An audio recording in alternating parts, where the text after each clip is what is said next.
Cuma gara-gara penjual es krim yang pelit dan gak mau berhenti buat anak-anak, 5 bocah agen rahasia dari Kids Next Door yang nekat membajak satu unit mobil es krim di tengah jalan cuy. Aksi nekat ini memicu kejar-kejaran ekstrim di sepanjang tebing pegunungan demi membongkar niat jahat pabrik es krim yang sengaja menyembunyikan semua varian es krim lezat dari anak-anak. Penasaran seseru dan segokil apa penyerbuan tim Sektor 5 ini? Yuk langsung kita bahas di Tayang Kembali.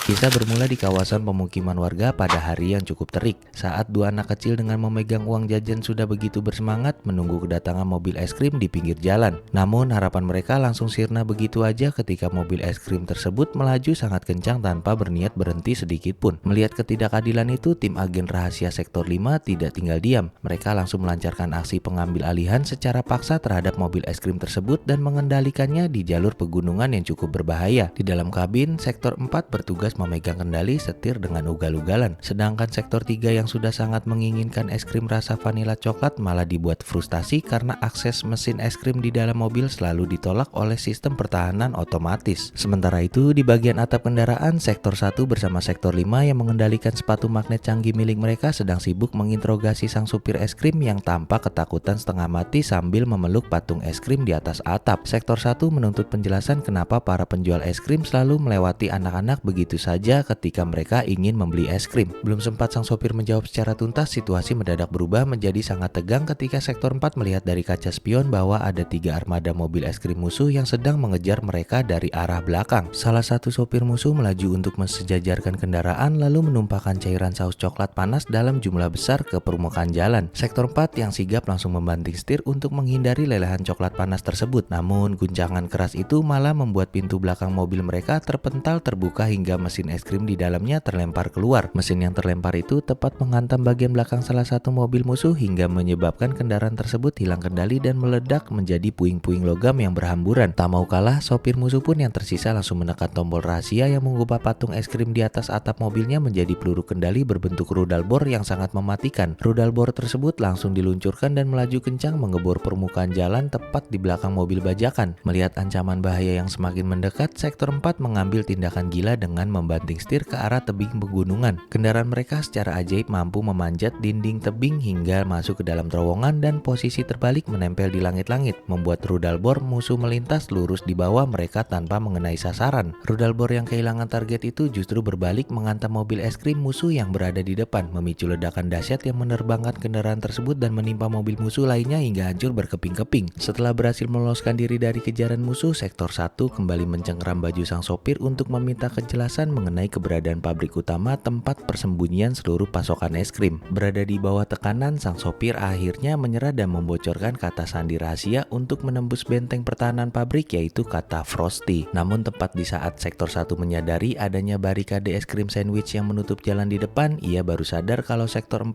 yang seharusnya menyetir justru berada di atap bersamanya. Tanpa ada pengemudi di balik setir, mobil es krim yang mereka tumpangi menerobos pagar pembatas dan terjun bebas ke dalam jurang yang sangat dalam. Para penjual es krim musuh yang menyaksikan kejadian itu dari atas tebing sempat bersorak lega mengira agen Sektor 5 telah tewas. Namun kejutan terjadi ketika kapal terbang raksasa milik mereka yang dikendalikan Sektor 2 muncul di detik-detik terakhir dan menyambar mobil tersebut sebelum menghantam dasar jurang. Sopir es krim yang selamat kemudian diantar menemui kelompok anak-anak antagonis The Delightful Children, di mana terungkap bahwa kata sandi Frosty yang ia berikan sebenarnya adalah bagian dari rencana jebakan yang sengaja disiapkan untuk menghancurkan tim Sektor 5. Di dalam pesawat, Sektor 1 membeberkan dokumen rahasia yang mengungkapkan rencana jahat para penjual es krim dan musuh-musuh mereka. Ternyata seluruh pasokan es krim lembut disembunyikan di dalam pabrik utama demi menggelar sebuah pesta es krim raksasa di mana anak-anak dilarang keras untuk hadir. Sektor 3 yang kurang paham situasi malah keasikan mengenakan pakaian pesta dan menari-nari gembira hingga membuat Sektor 1 merasa jengkel. Meski demikian, dengan tekad yang bulat, tim Sektor 5 mulai mengarahkan kapal canggih mereka mendekati area pabrik es krim rahasia untuk memulai operasi penyusupan secara bertahap. Upaya penyusupan tim Sektor 5 ke benteng pertahanan pabrik es krim berlanjut dengan ketegangan tinggi. Saat kapal mereka berada tepat di atas bangunan pabrik, Sektor 1 memerintahkan Sektor 3 untuk mengunggah kata sandi rahasia yang telah mereka dapatkan. Namun karena Sektor 3 malah sibuk mengetik kalimat "aku suka pesta" bukannya kata sandi yang benar, sistem keamanan otomatis pabrik langsung mendeteksi ancaman dan mengaktifkan mode pertahanan udara. Seketika itu juga, puluhan ketapel peluncur es krim dari berbagai sudut benteng melontarkan tembakan gumpalan es krim secara bertubi-tubi ke arah kapal terbang mereka. Sektor 2 bersusah payah melakukan manuver di udara demi menghindari hujan es krim tersebut. Melihat situasi yang kian mendesak, Sektor 1 mengambil alih kendali komputer dan memasukkan kata sandi Frosty yang tepat. Sistem keamanan musuh pun berhasil dimatikan secara instan, memungkinkan kapal mereka mendarat dengan selamat di atas atap bangunan pabrik. Begitu mendarat, tim langsung mengeksekusi prosedur penyusupan dengan menggunakan kursi bor canggih untuk menembus atap beton pabrik dan masuk ke dalam ruangan penyimpanan utama. Menggunakan alat memindai khusus, Sektor 1 berhasil melacak keberadaan tangki raksasa yang menampung seluruh cadangan es krim halus. Setelah menemukan lokasi tangki tersebut, Sektor 1 menghubungi Sektor 2 yang berada di kapal untuk menurunkan selang penyedot raksasa guna memindahkan seluruh es krim ke dalam tangki penampung kapal mereka. Namun, tepat ketika proses penyedotan hampir selesai, kelompok The Delightful Children mendadak muncul di ambang pintu dan menertawakan kepolosan agen Sektor 5 yang telah melangkah masuk dalam jebakan mereka. Tanpa disadari, agen Sektor 5, akumulasi cairan es krim yang tersedot ke dalam tangki penampung kapal ternyata telah dirancang untuk bereaksi secara kimiawi hingga memicu guncangan hebat di atas atap. Guncangan dahsyat itu membuat kapal terbang mereka rusak berat dan jatuh menembus atap pabrik hingga hancur berkeping-keping. Dari dalam puing-puing kapal yang hancur muncul sesosok monster es krim raksasa yang sangat mengerikan dan siap mengamuk. Monster tersebut dengan mudah menidih Sektor 2, menembakkan kail es krim yang mengunci Sektor 1 di dinding, serta menyemburkan cairan saus coklat panas dan krim kocok yang membukukan Sektor 4 dan Sektor 5 secara total. Di tengah kekacauan itu, Sektor 3 yang sama sekali tidak menyadari ancaman monster karena sedang sibuk mencari selimut akibat kedinginan dan berjalan masuk ke dalam ruangan pabrik. Tanpa sengaja, Sektor 3 memutar tombol penyesuai suhu termostat ke tingkat panas yang paling maksimal demi menghangatkan tubuhnya. Keputusan tidak sengaja itu langsung membakar mesin pemanas utama pabrik hingga meledakkan saluran udara dan menyemburkan gelombang hawa panas ekstrim ke seluruh area ruangan. Monster es krim raksasa yang tidak tahan terhadap hawa panas langsung menggerang kesakitan dan mencair secara dramatis dalam hitungan detik. Lelehan tubuh monster tersebut berubah menjadi gelombang banjir bandang es krim manis yang sangat besar, menjebol seluruh dinding pabrik dan menyapu The Delightful Children serta para penjual es krim yang panik. Banjir es krim itu terus meluas hingga mengaliri kawasan pemukiman warga dan mengangkut seluruh anak-anak yang sebelumnya tidak mendapatkan es krim. Pada akhirnya, niat jahat musuh untuk menggelar pesta tanpa anak-anak berhasil digagalkan dan seluruh anak di kota itu justru bisa menikmati pesta es krim terbesar yang tak pernah terbayangkan sebelumnya. Itu dia cerita perjuangan seru Sektor 1 dan kawan-kawan ini. Kita bisa belajar kalau kebersamaan dan rasa saling peduli itu selalu punya cara unik buat menyelesaikan masalah. Kadang hal yang kelihatan kayak bencana malah berbalik jadi keberkahan saat kita bisa menikmati bareng teman-teman dan keluarga. Jadi jangan lupa buat selalu berbagi kebahagiaan sama orang-orang tersayang di sekitar lo ya. Buat lo yang suka sama pembahasan nostalgia kartun kayak gini, jangan lupa klik tombol like, share video ini, dan subscribe channel Tayang Kembali biar nggak ketinggalan episode seru berikutnya. Sampai jumpa di video selanjutnya. Stay safe and stay grateful cuy. Gue pamit, bye-bye.